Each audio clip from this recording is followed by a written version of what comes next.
Hello and welcome to the second episode of our podcast. Today I've got Bianca here. You will all already know her. She is the branding expert. She's the person you speak to if you want to up your game and make your business look much better.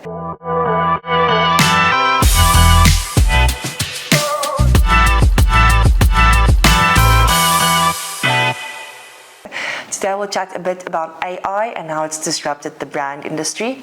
We'll chat a bit about what makes a good brand and how to make sure that your brand stands out and is consistent. AI happened and it started a few years ago, but it's getting better and better. Why would anyone choose to get a brand done with a designer instead of just doing it by themselves? So I think the biggest thing with AI is that it's quick, it's accessible, sometimes it's free, most of the time it's free, where you have to actually pay for graphic designer or brand specialist, and a lot of people are a little bit stingy and they don't want to pay for it necessarily. And sometimes the other problem is that they want a specific idea and they know that it might not work in a designer's eyes. So they want to jump over all the hurdles and just go on with their own thing. And I think that's one thing that they don't really notice, is that you really do need a designer's input as well. If I think about it, what you just mentioned now as well, is I think sometimes it's okay to bend rules, and I think you've been super cool in the sense where I know that the designers here always give you one option that is exactly what you want, and then one option that we think you need.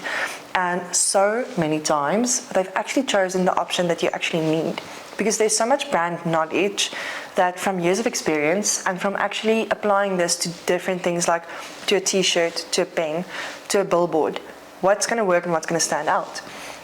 So tell me a bit, because I know we've had quite a few clients and this has been quite cool.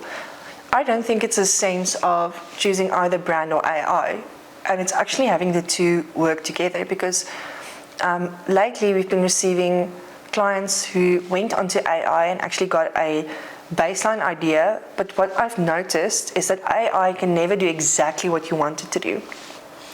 I think with AI, the positive side to it is that you can use it to your benefit. Now, I wouldn't say you should use it for the entire mile you want to go with your brand, but I think you should go with it to maybe inspire you and to get your idea out there to a graphic designer or brand specialist. Because at the end of the day, you might think one way and a graphic designer might think a different way. At the end, you will collab together with what is the best result for your brand. But I think AI is a very good source to just get that inspo or that idea out there, and to maybe just make the language between you and a designer easier. And I think that can work to your benefit. But that makes complete sense, because I think it's all about the collaboration. It's you've got an idea and you obviously know what your values are, and that's so important, and what your industry is and what makes you unique. So that needs to be inside the logo. Now, AI can take those elements and it can make you a logo, but I think this morning you mentioned something cool about humanizing it. You look at it from two perspectives. I know that you usually look at what the consumer is going to want, and then from a brand specialist perspective, what you think will work long term. Tell me what makes a good brand. So I think a good brand, firstly, is simplicity. Less is more. That's always been a saying, and it will always stay that way.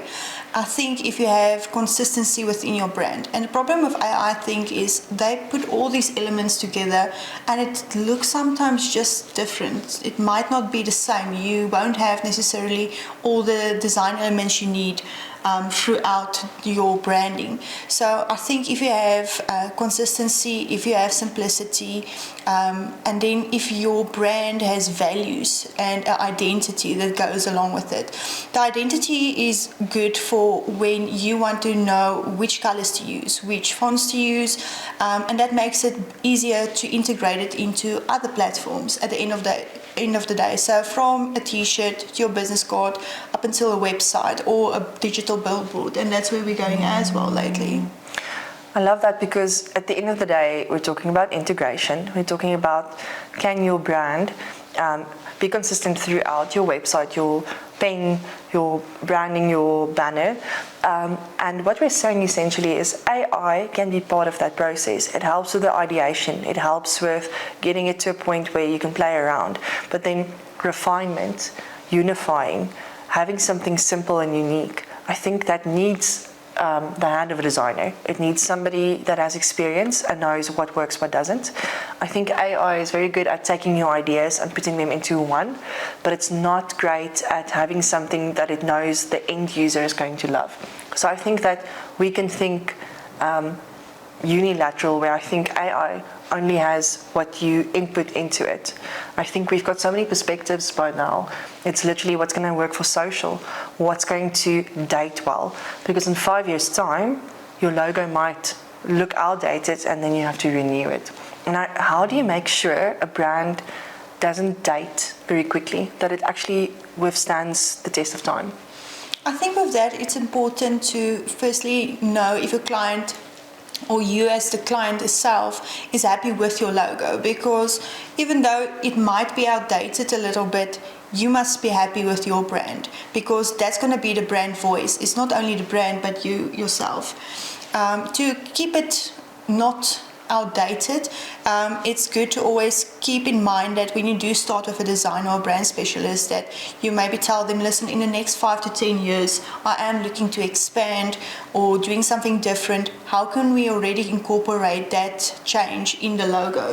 So I think it's a good idea to mention that as well to a graphic designer or brand specialist, to say in the next 10 years I want to go just digital, or I want to have 10 companies underneath me, and that's going to be very, very important. Okay, so what's really cool with that Bianca just touched on as well is, do you want to expand? Do you want to go bigger? And you can do that in two ways when it comes to branding. You get a branded house and a house of brands. The one is kind of like Google or Virgin Enterprises. It's got the same kind of look and feel with small extensions. Or you get a brand kind of like Tiger Brands or like Famous Brands, and they've basically got different brands that all have their own unique identity. So it's good to have all of these kind of things in mind, and remember, you never know where your business can go. You want to franchise or sell your business, the brand is a very big part of that. So Ms. B, anything you want to end off with that you think people should keep in mind with branding? I think with branding, be aware that when you do use AI, use it just to help you and to be a resource and not to do the work for you. I think it's very important to keep an emotion or a person attached to your brand, and it's very easy to get something very similar to someone else because AI prompt the same instructions for someone else, and then your brand is just another brand. So I think be just aware of what AI can do and just use it to your benefit and not to do your work for you. Love that. Thank you so much. Thank you. Thank you.